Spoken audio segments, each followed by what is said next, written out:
Investors are closely watching for clues of places to invest money as clean energy takes off. Joining us now is Ron MacDonald, the president and CEO of Zinc8 Energy Solutions, a company that is developing a low-cost zinc air battery and just picked up about $15 million in equity financing. Ron, congratulations. And what do you think is the biggest trend happening with clean energy?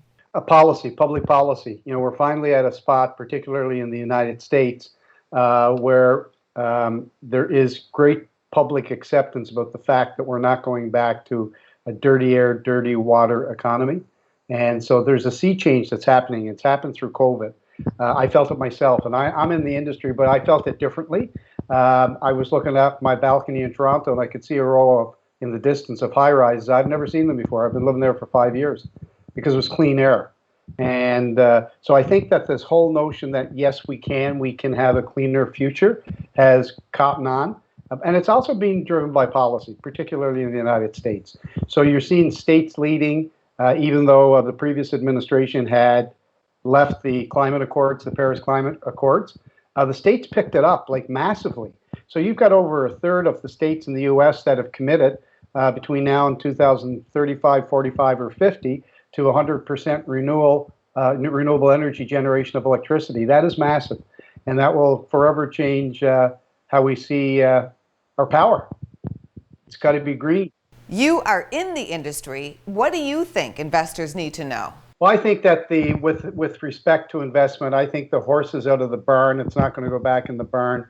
Between now and let's pick a date. Between now and 2040, I would expect there'd be multiple trillions of dollars spent on greening the grid, and energy storage is going to play a major part of that. Because if you look at something like in the northeast of the U.S. and particularly New York State, the grid is really bad, and it's subject to blackout. We've seen the same thing just last week in Texas, where the grid is not that resilient. So as you're going to renewable energy, you got to find a way to get it to where the users are going to use it. And the transmission distribution systems in many states are challenged.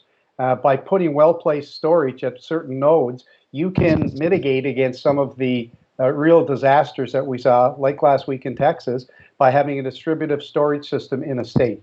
So I would think that we're looking at trillions of dollars that would be spent in the next 20 years in electrification. And the one thing I do want to say is with the mandates now coming in various countries and the United States about eliminating the production of the internal combustion engine, whatever you thought was the targets for renewables, it goes up by about 70%. So the numbers are mind-boggling. The amount of investment and the speed at which this must take place needs a huge amount of investment. But I think that renewables now, investors are seeing that in renewables, you can make money on renewables. We're not selling our system because it costs you money. We'll be able to sell our system because it will fit into that new green economy, and we'll be able to do it economically for the end user.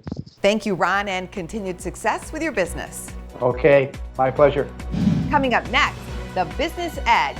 Tips from an attorney who's now an entrepreneur shares her secrets to success.